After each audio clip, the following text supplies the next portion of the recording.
You, John Fitzgerald Kennedy, do solemnly swear I, John Fitzgerald Kennedy, do solemnly swear that you will faithfully execute the office of President of the United States that I will faithfully execute the office of President of the United States and will, to the best of your ability, and will, to the best of my ability, preserve, protect, and defend the Constitution of the United States. preserve, protect, and defend the Constitution of the United States. So help you God. So help me God.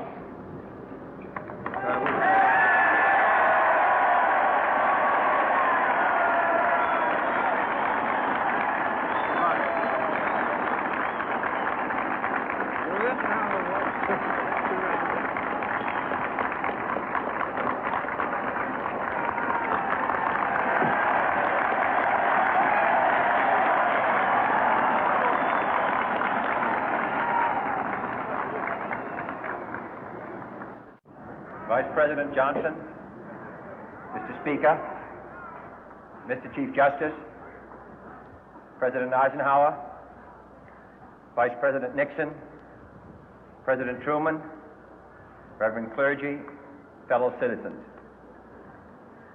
We observe today not a victory of party, but a celebration of freedom, symbolizing an end as well as a beginning, signifying renewal as well as change. For I have sworn before you and Almighty God the same solemn oath our forebears prescribed nearly a century and 3/4 ago. The world is very different now, for man holds in his mortal hands the power to abolish all forms of human poverty and all forms of human life.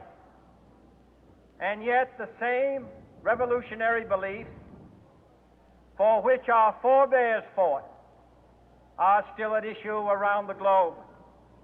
The belief that the rights of man come not from the generosity of the state, but from the hand of God. We dare not forget today that we are the heirs of that first revolution. Let the word go forth from this time and place to friend and foe alike that the torch has been passed to a new generation of Americans born in this century, tempered by war, disciplined by a hard and bitter peace, proud of our ancient heritage, and unwilling to witness or permit the slow undoing of those human rights to which this nation has always been committed and to which we are committed today at home and around the world.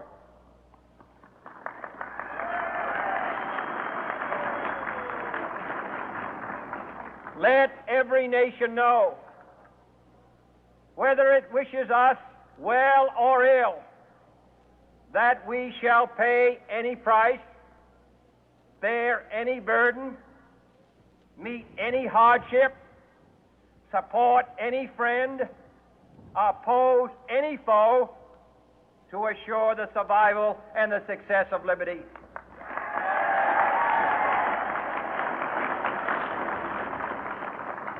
This much we pledge and more.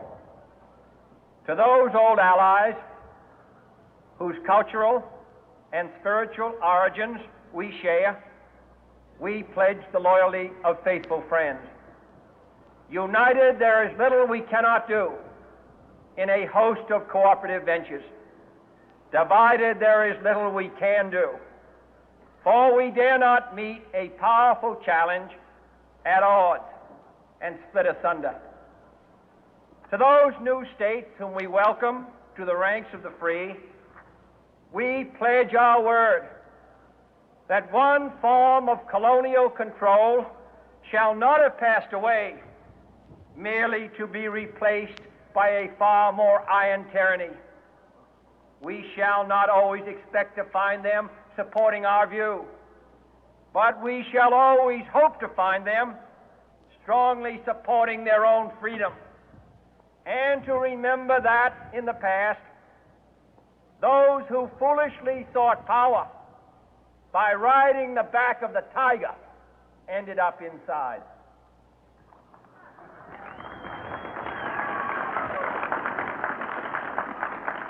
To those people in the huts and villages of half the globe struggling to break the bonds of mass misery, we pledge our best efforts to help them help themselves for whatever period is required, not because the communists may be doing it, not because we seek their votes, but because it is right. If a free society cannot help the many who are poor, it cannot save the few who are rich.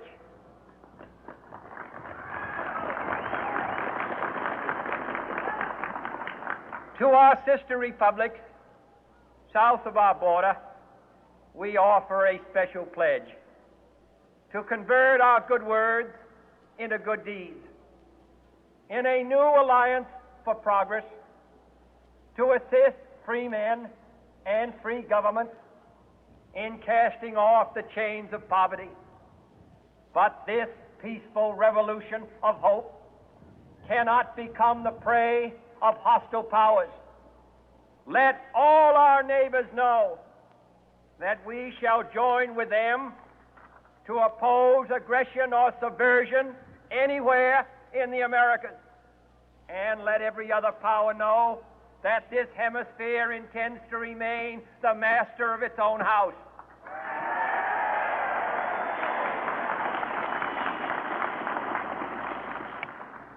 To that World Assembly of Sovereign States, the United Nations, our last best hope, in an age where the instruments of war have far outpaced the instruments of peace, we renew our pledge of support to prevent it from becoming merely a forum for invective, to strengthen its shield of the new and the weak, and to enlarge the area in which its writ may run. Finally, to those nations who would make themselves our adversary, we offer not a pledge, but a request that both sides begin anew the quest for peace. Before the dark powers of destruction, unleashed by science, engulf all humanity in planned or accidental self-destruction, we dare not tempt them with weakness, for only when our arms are sufficient beyond doubt can we be certain beyond doubt that they will never be employed. But neither can two great and powerful groups of nations take comfort from our present course, both sides overburdened by the cost of modern weapons, both rightly alarmed by the steady spread of the deadly atom, yet both racing to alter that uncertain balance of terror that stays the hand of mankind's final war. So let us begin anew, remembering on both sides that civility is not a sign of weakness, and sincerity is always subject to proof. Let us never negotiate out of fear, but let us never fear to negotiate.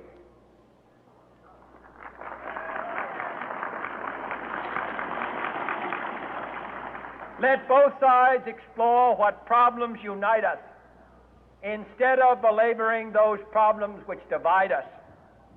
Let both sides, for the first time, formulate serious and precise proposals for the inspection and control of arms, and bring the absolute power to destroy other nations under the absolute control of all nations.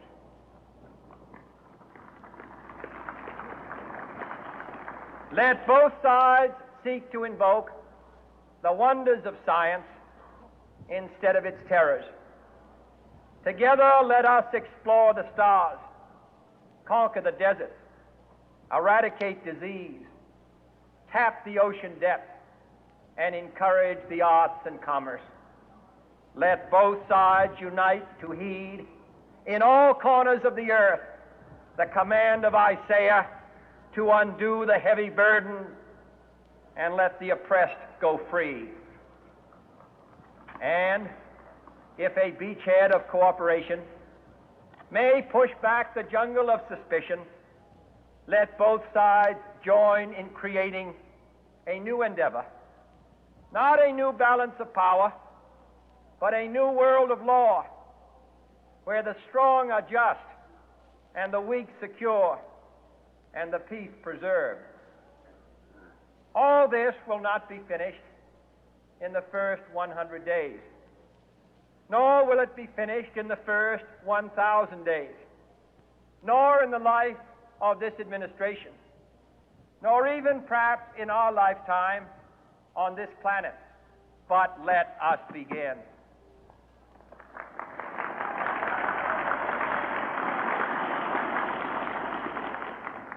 In your hands, my fellow citizens, more than mine, will rest the final success or failure of our course.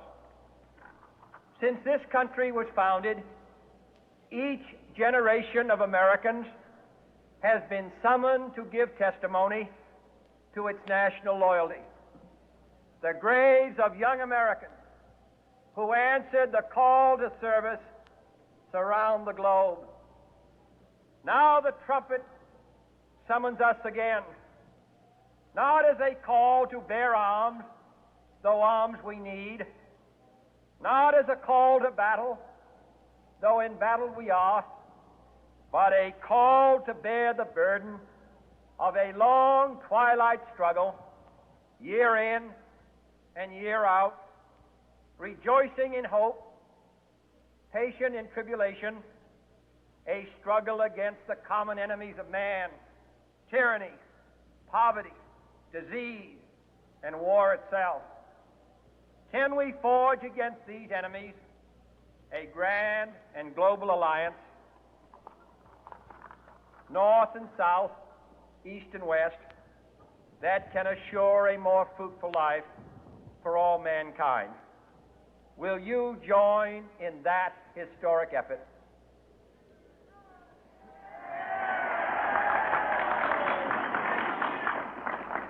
In the long history of the world, only a few generations have been granted the role of defending freedom in its hour of maximum danger. I do not shrink from this responsibility. I welcome it.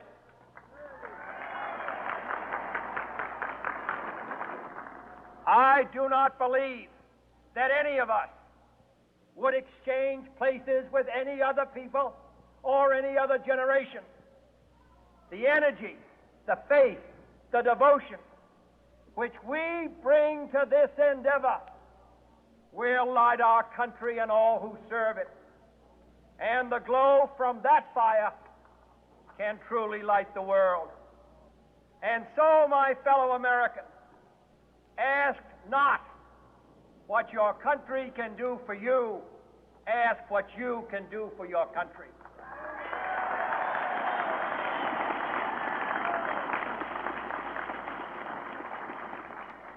My fellow citizens of the world, ask not what America will do for you, but what together we can do for the freedom of man.